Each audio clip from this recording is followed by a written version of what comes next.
접근성이 좋은 서울 도심 내 유휴 부지 등을 활용해서 국유지 2만 8천 호 등 총 6만 호의 주택을 신속히 공급하겠습니다. 특히 이번 물량은 청년 세대의 주거 걱정을 들어주기 위하여 청년과 신혼부부 등에 중점 공급할 계획입니다.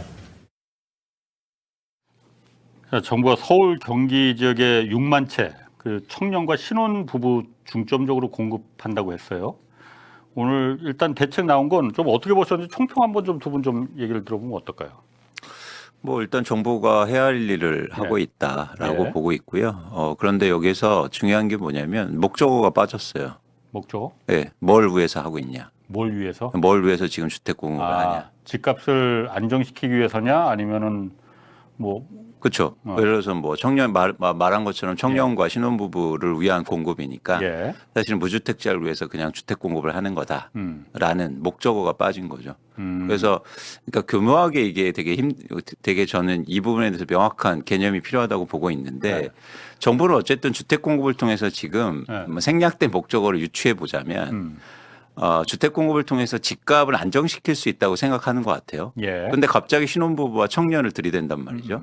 지금 청년과 신혼부부가 집을 사서 집값이 오르는 게 아닙니다. 물론이죠. 그런데 지금 엉뚱한 얘기를 하고 있는 거예요. 그런데 되게 비장한 목소리를 해서 되게 웃기다 저. 그러니까 저도 청년과 신혼 부부를 거기 오늘 그 딱 중점적으로 한다고 그래서 네. 응? 어떻게? 이 생각이 먼저 퍼뜩 들더라고요. 그 얘기 조금 이따 좀 자세히 네. 좀 해주시는 네. 거로 네. 하고 김 기자는 어떻게 좀 보셨어요?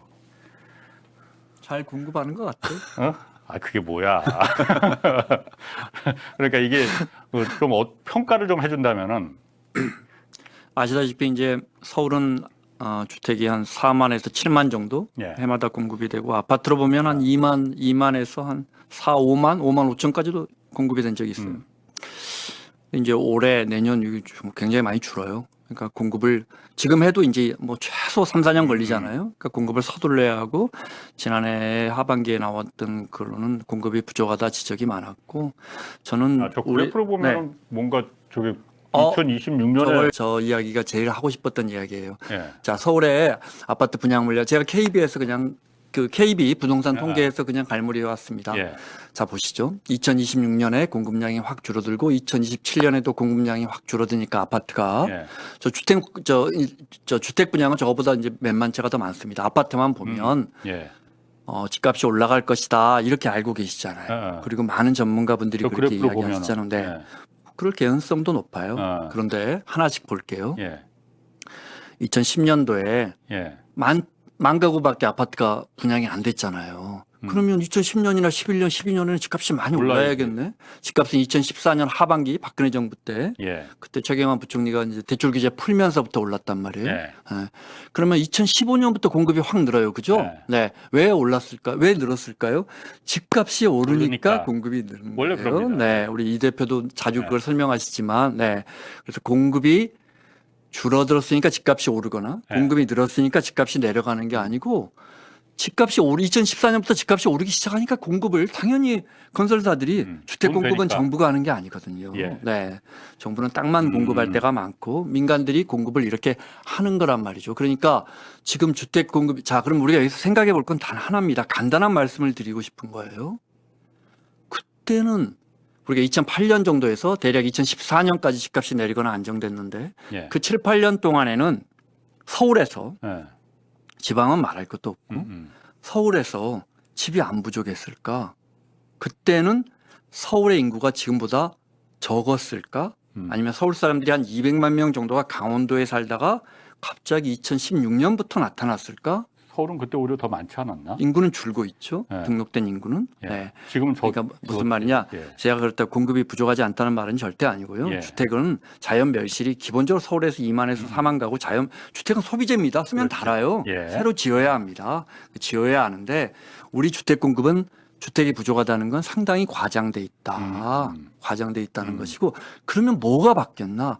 집을 2007년부터 2014년까지 집을 사겠다는 우리의 욕구 쉽게 말해서 그 수요가 약했던 것이고 지금은 수요가 아주 세진 것이다.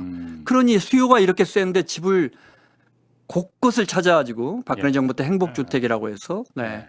큰 뭐 없는 땅 뭐 경마장, 태능CC, 테니스장, 유수지, 그다음에 용산 업무지구에 이번에 오늘 발표한 게 이제 12,000가구가 들어서는데 예. 거기에 지으면 물론 수요가 어느 정도 충족은 되겠죠. 그렇지만 근본적으로 나도 저 사람들처럼 집을 사서 돈을 벌고 싶다는 욕구가 전 세계 누구보다도 강한 상황에서 예. 공급을 아무리 늘린들 예. 이게 근본적인 해결이 될까 이런 의문은 갖고 있습니다. 오늘 그 주제가 오늘 핵심일 것 같아요. 저도 그러니까 그 부분 맞다고 생각하거든요. 아까 처음에 말씀하실 목조거가 지금 빠졌다고 했잖아요. 청년과 신혼주택을 딱 들이대긴 했는데 용산에 지금 가장 핵심이 가장 오늘 발표 중에 가장 많은 데 공급한다는 게 용산 서울시내 네. 한가운데 용산에 13,000가구를 갖다 지금 예전에 역세권 개발하기로 했던데. 거의 코레일 땅 용산에 보면 전자상가 뒤에 나는 거기 보고서는 예전에 서울시내 한복판에 이렇게 큰 땅이 빈 땅이 있어나 깜짝 놀랐거든요. 여기는 누구나 다 가고 싶은 땅이잖아요. 여기다가 아파트를 만약 예를 들어서 지어버리면은 청년이나 신혼부부가 감당할 수 있는 그 분양가가 될 수 있을까? 그 부분이 딱 일단 의문이 퍼뜩 들거든요. 가능하겠어요, 그게? 그러니까 정상적으로 하면 불가능한 거죠. 예. 그리고 그렇게 하려면 사실은 질이 떨어져야 되는데 예를 들어서 청년과 신혼부부는 질 낮은 아파트를 선호하느냐 그렇지 않단 말이죠. 예. 그런 차원에서 사실은 거기다가 예를 들어서 분양가가 낮은 그러니까 아까도 우리가 이제는 뭐 말씀하신 것처럼 집이 부족하다. 집이 부족합니다. 어떤 집이 부족하냐면요. 살만한 집이 부족한 거예요. 예. 그러니까 집의 총량이 부족한 게 아니라 살 수 있는 집이 부족하거든요. 근데 살 수 있는 집을 지금 만들 수 있느냐. 그런 차원에서 이제 고민하는 건데 예. 그럼 용산에 살 수 있는 집을 아파트를 만들 수 있다. 예. 그런데 그렇게 되면 분양가를 낮춰야 되는데 그러면 질이 떨어지거나 여러 가지로 문제가 생길 수 있다는 거죠. 로또 분양이란 당연히 그 또 그렇게 나오는 거죠. 캐라고 뭐 나올 수가 그렇죠. 있는 예를 들어서 그러면은 내가 손해를 보더라도 좋은 아파트를 지어서 청년하고 신혼부부한테 줄게. 예. 목적을 위해서. 그러면 좋다. 그렇게 하자 이거죠. 그러면 이제 판교를 오늘 또 얘기했단 말이죠. 판교 2개가 공급된다. 예. 근데 판교에서도 똑같이 그렇게 개발해서 누군가 개인한테 분양해서 판교에 분양받은 사람이 지금 로또를 맞았거든요. 그렇죠. 예. 그러니까 그런 식으로 또 간다는 거예요. 예. 판교에 분양돼서 그러면 한국의 부동산 가격이 안정됐냐고요. 또 올라가지 더. 그러니까요. 예. 그래서 늘 그게 반복돼 왔어요. 저는 그래서 대한민국 정부가 그게 어떤 정부고 이 목적어를 자꾸 얘기 안 하고 있다. 그래서 제가 물어봤어요. 예. 정부 관계자들한테 목적이 뭐냐. 공급을 하거나 그 세제가 되거나. 근데 목적이 없어요. 목적을 얘기하지 못해요. 정부가 목적을 있겠죠, 당연히. 아니요. 없을 수가 있나? 공급을 통한 집값 안정이겠죠. 그러니까, 일단 표면적으로는. 근데 집값 안정이란 단어가 모호하단 말이죠. 예. 집값 안정에서 집을 갖고 있는 사람들의 집값 안정은 뭡니까? 꾸준하게 오르는 게 안정이죠. 그런데 집이 없는 사람과 무주택자의 집값 안정은 집값 하락이거든요. 내려가는 거. 예. 그런데 집값 안정이란 모호한 단어를 써요. 항상. 그래서 제가 물어봤어요. 다 집 있어서 그런 거 아니에요? 그렇게 못해 답을 못 해요. 그 정답이네. 같아요. 지금 이재명 대통령 그런데 양도세도 올리고 네. 이제 올리는 거 아니죠. 다주택 원위치시키는 거죠. 시킬 테니까 중과 분명히 할 테니까 네. 그러면 안 팔고 버틸 거 아니냐. 그러니까 이재명 대통령이 그것도 했어요. 그 빤히 보이는데 그걸 정부가 그렇게 어리숙하겠냐.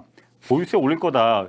올린다는 얘기는 안 했지만은 저 SNS를 올렸잖아요. 저거는 보유세 올린다. 그러니까 버티고 있으면 더 비싸다. 그러니까 둘 다 올리겠다는 거잖아요, 지금. 저게 이제 그러니까 보수신문이 빨리- 지적하는 것처럼 예. 문재인 대통령 때는 안 됐어요. 저 스탠스로 했는데 안 됐단 말이에요. 네.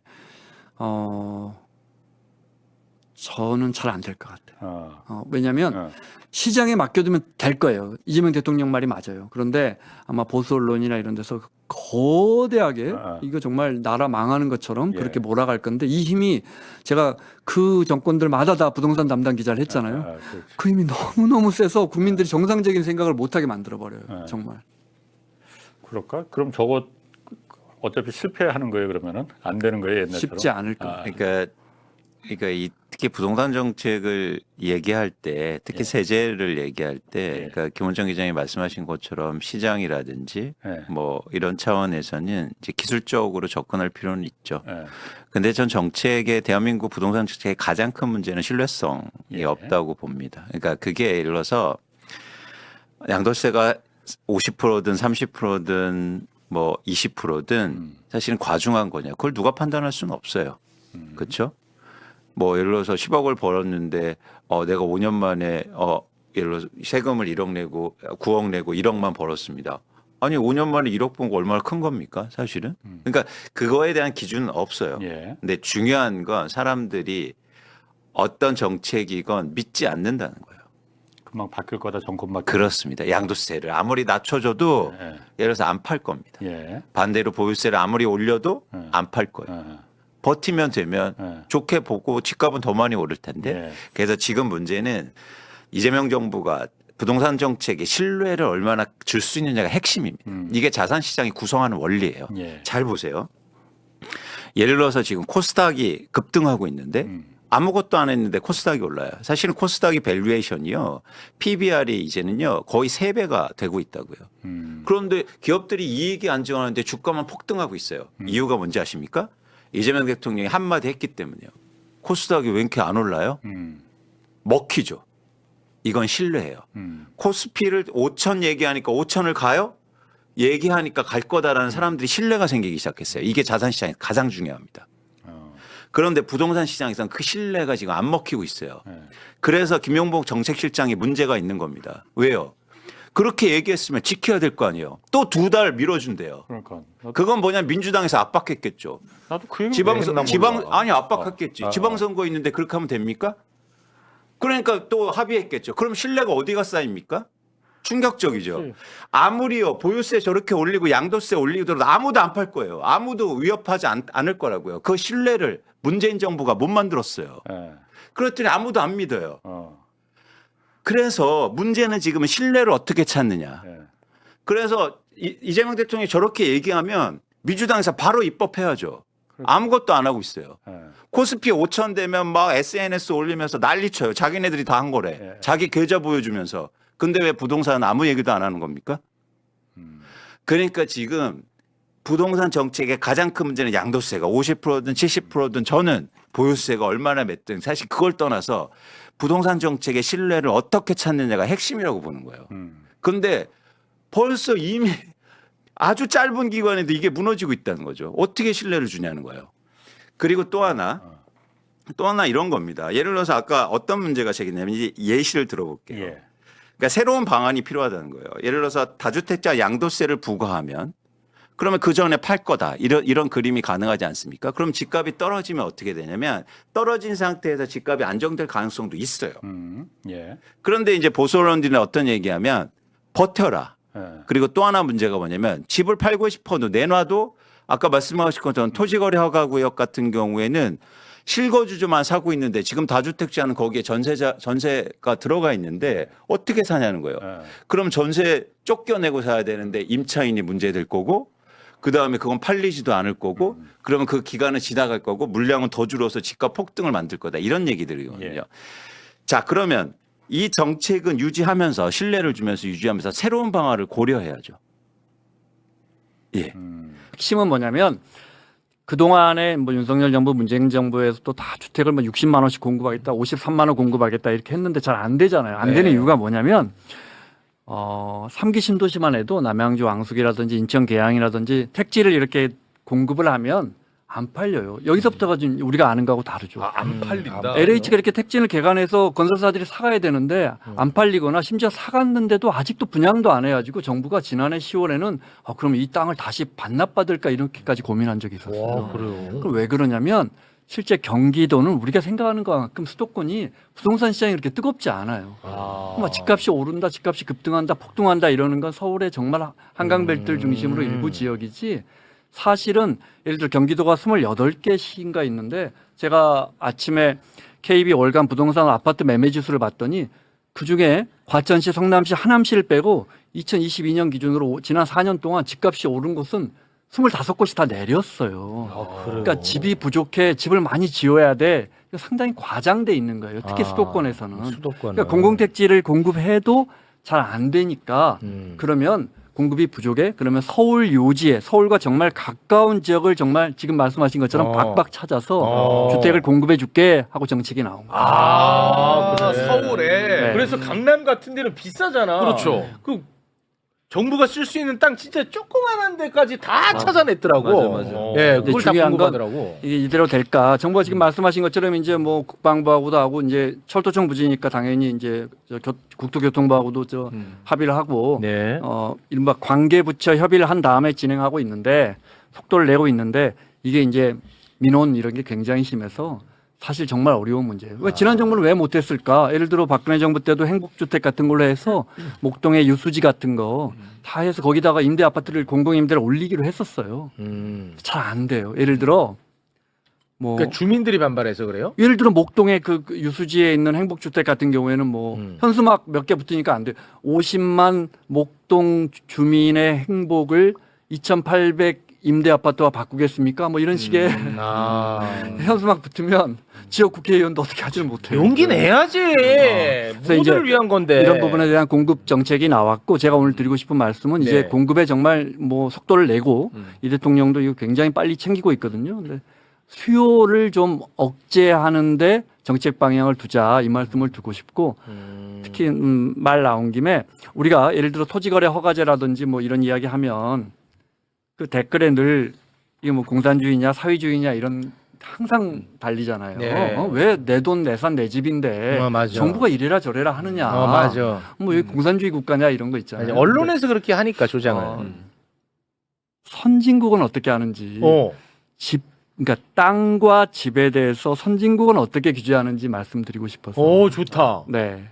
정말 깜짝 놀라실 거예요. 그러니까 우리가 토지거래 허가제 그러면 약간 과장돼 있어요. 그러니까 사실은 실입주 그러니까 그 집을 샀으면 반드시 전세 내주지 말고 당신이 들어가세요. 갭 투자 방지법인데 네. 과거에 토지거래 허가제라는 제도를 차용해서 하다 보니까 네. 마치 왜 내가 내 돈 주고 집 사는데 구청장이 도장을 찍어줘 이렇게 오해가 생기는데 네. 그런 것처럼 선진국은 집과 땅에 대해서 엄청나게 규제가 많거든요. 그 말씀 좀 드릴게요. 예를 들어 궁금하다. 예를 들어 스페인 같은 경우에 스페인. 빈집이 있잖아요. 빈집. 네. 스페인이나 이게 포르투갈도 마찬가지인데 이게 경기를 부양하려고 유럽 국가 사람들 이렇게 집을 사면 여러 세제 혜택을 줘서 우리나라에 들어와 살아 이렇게 굉장히 이걸 시스템을 잘 거쳐놨어요. 세제 혜택이나. 그랬더니 이 사람들이 집만 사고 이 유럽의 부자들이 잘 안 오는 거야. 그러니까 집만 부족하고 경기 부양은 잘 안 되는 거예요. 지금 포르투갈도 이게 되게 심각한데. 그러니까 주택이 부족하니까 사람들이 자꾸 빈집에 들어가. 집 없는 젊은이들이. 이게 오큐파라 그러는데 이게 오큐파시용이라 그러는데 그러면 48시간 동안 이거 점용하잖아요. 내가 딱 지키고 있잖아요. 못 쫓잖아요. 예? 소송해야 돼. 아, 그러니까 남의 집인데 비어 있어서 내가 그냥 들어가서 48시간 있으면 네. 근데 전 세계 캘리포니아도 그렇고 뭐 유럽에 스쿼트 우리가 스쿼트 한다 그러잖아요. 그 단어가 똑같은데 남의 집 차지해가지고 버티는 이런 건 굉장히 많은데 스페인은 이걸 법적으로 작년 4월까지 굉장히 강하게 허용했어요. 왜 그럴까요? 48시간 어떻게 검증하는 줄 알아요? 들어가자마자 네. 휴대폰으로 피자 시켜요. 그럼 이제 디지털로 남잖아요. 내가 여기 48시간 점용했다. 그럼 경찰이 와. 그럼 소송해야 돼. 소송하면 8개월에서 길게는 막 22개월까지 집주인 입장에서 얼마나 답답하겠어요. 그렇지. 내 집인데. 내 집인데 전혀 모르는 사람이 와서 살아. 근데 못 쫓아내. 야, 얼마나 사유재산을 침해해요. 그거는 하나도 안 부러운데. 이해가 안 돼요. 그렇죠. 그러니까 제가 너무 얼마나 과한데? 이런 제도들이 좋다는 게 아니고 선진국은 얼마나 집과 땅에 대해서 소유권을 제한하면서까지 주거권을 확보하고 집이 없는 사람들을 보호하려고 하는가를 말씀드리는 거예요. 진짜 이 심하네. 제도가 좋다는 게 아니, 아니고. 그러니까요. 네. 그래서 작년에 이제 보수당이 집권하면서 48시간 안에 48시간을 버티면 못 쫓아내지만 48시간 안에 이제 적발되면 형사처벌하는 걸로 법이 바뀌어서 오큐파 하기가 쉽지 않아졌는데 네네. 이런 제도들이 정말 많아요. 예를 들어 프랑스는 겨울의 휴전이라 그래서 겨울의 휴전? 트레브 이베흐날라 그러는데 제가 겨울의 프랑스 휴전이구나. 발음 이게 맞는지 모르겠어요. 이베하는 겨울의 휴전이네. 11월 1일부터 3월 31일까지는 세입자가 무슨 난리를 쳐도 월세를 안 내도 계약 기간이 끝내도 쫓아낼 수 없어요. 와. 내 집인데. 와 진짜 겨울에는 겨울에는 집이 없는 사람들을 보호하는 거예요. 나가라고 하지 마. 와. 겨울의 휴전이에요. 우리가 그랬으면 이건 뭐 북한이냐, 북한 가라 난리 났습니다. 우리 그랬으면. 겨울만 보호하는 게 아니고 와. 예를 들어 65세 이상이잖아요. 퇴거가 정말 어려워요.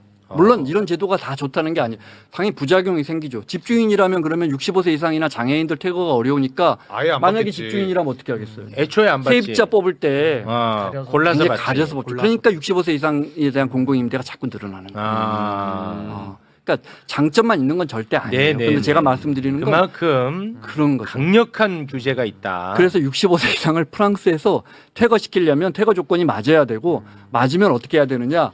그 나가는 세입자가 그 사람이 지불할 수 있는 가격의 그 근처 집을 집주인이 알아봐 줘야 돼.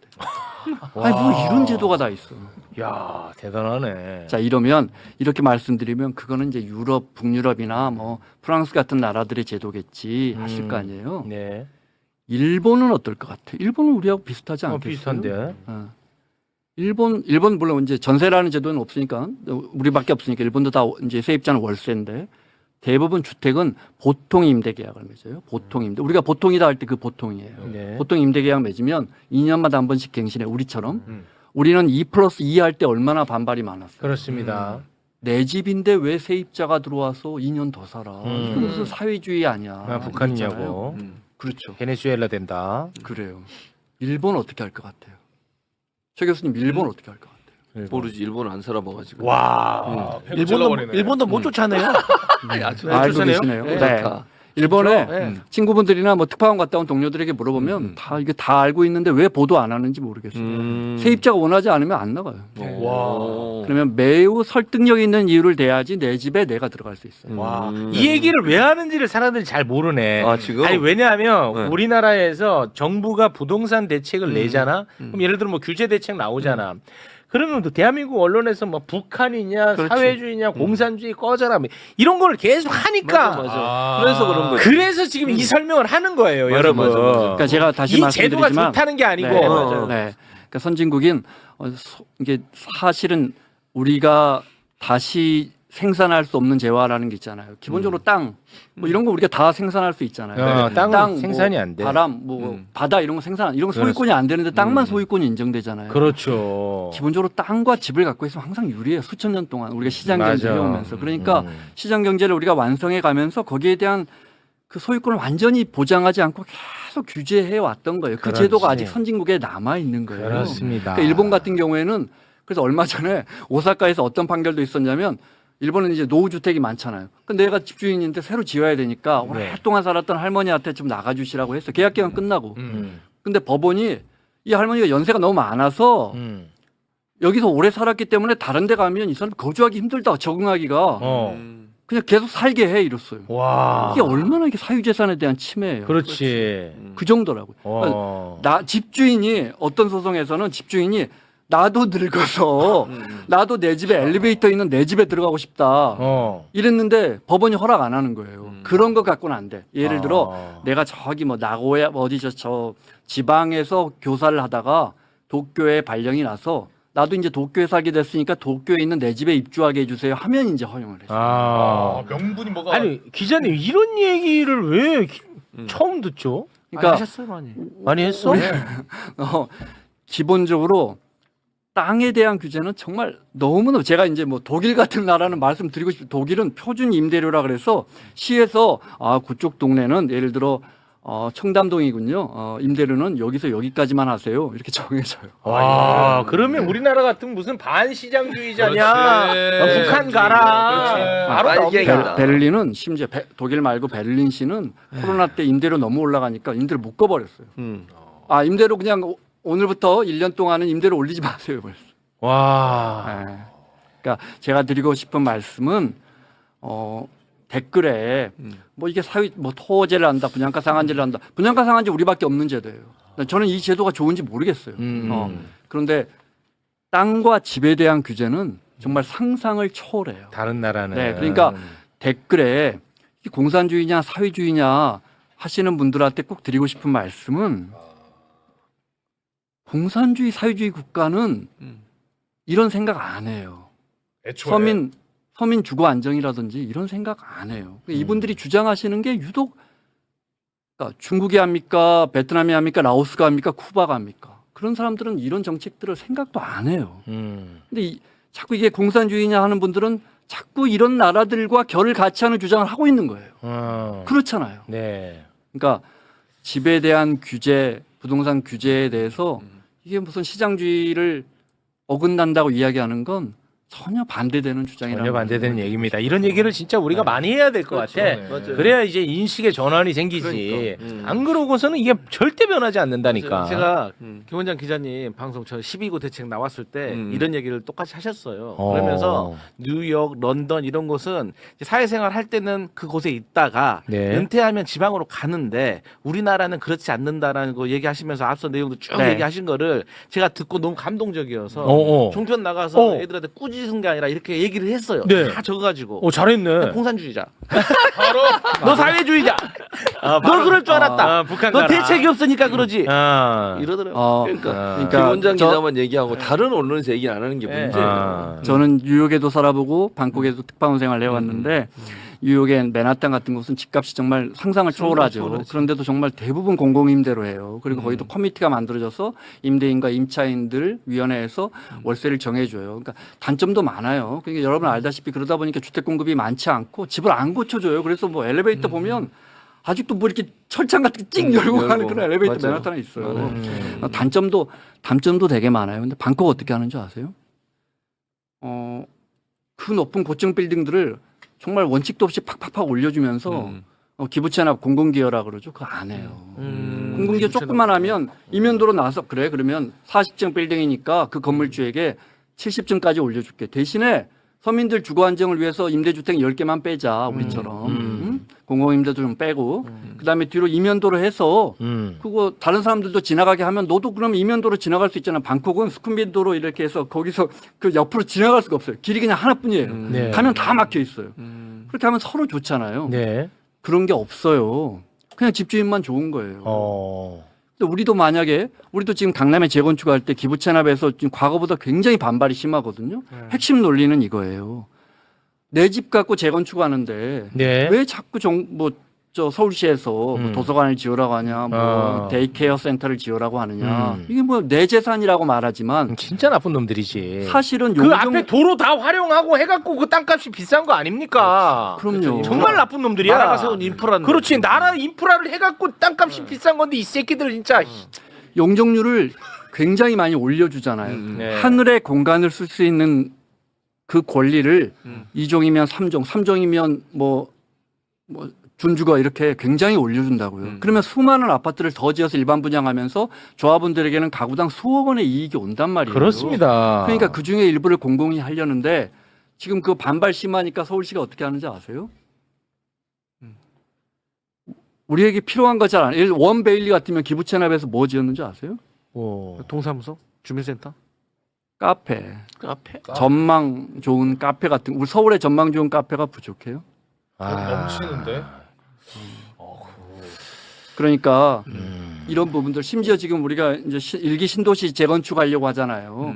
그 기부채납 주민들이 반대해가지고 현금으로 받기로 했어. 우리는 그 안에 무슨 뭐 양로원, 동사무소, 뭐 교육시설, 주민체육시설 다 같이 이용하는 거 싫어. 우리 돈 낼게. 그냥. 우리 부자들은 우리끼리만 좀 살고 싶다 이거지. 네. 그 개포동 같은데 아. 개포주공 이렇게 해서 되게 좋은 아파트 단지가 생겼잖아요. 진짜 거기 정말 기부채납 한 거 중에 천박하다. 공개공지라고 있어요. 공개공지. 네, 그게 무슨 말이냐면 아파트를 이렇게 대규모 단지를 몇천 가구씩 새로 지으면 그러면 그 가운데 길은 나서 주민들과 동네 주민들이 같이 이용하자. 왜냐하면 이 아파트가 이렇게 넓으니까 그 지하철역 가려면 주민들이 마을 주민들이 이렇게 돌아가야 되잖아. 그 가운데는 길 내서 같이 이용하자. 그럼 그것도 대신 용적률 높게 올려줘서 너희들 30층 지을 거 50층 짓게 해줄게. 또 해줬어. 이렇게 뭘. 해줬어요. 어떻게 할 것 같아요? 안 할 것 같은데. 잘 안 해요. 거기다가 철창으로 이렇게 담을 세워요. 그리고 이렇게 주민들 다니는 이 패스로 주민들만 찍고 패스 열고 들어가게. 문 열고 다녀요. 그러니까 동네 주민이나 지나가는 사람은 못 지나가는 거예요. 근데 이게 이제 건축법상 담을 세울 수 없게 돼 있어요. 네. 담이라면 1.2m 이상이어야 되거든요. 그러니까 철창을 1.1m까지 이렇게 해가지고 보안 문을 딱 달아버리는 거죠. 담은 아닌 걸로 해서. 아니, 너무한다니까. 그러면 서울시나 구청에서 이행강제금을 물어야 되잖아요. 근데 선거 다가오면 못 물어요. 그럼 걔네들도 앞에 그 도로 쓰지 말라 그래. 자기들 돈으로 깔으라 그래 도로.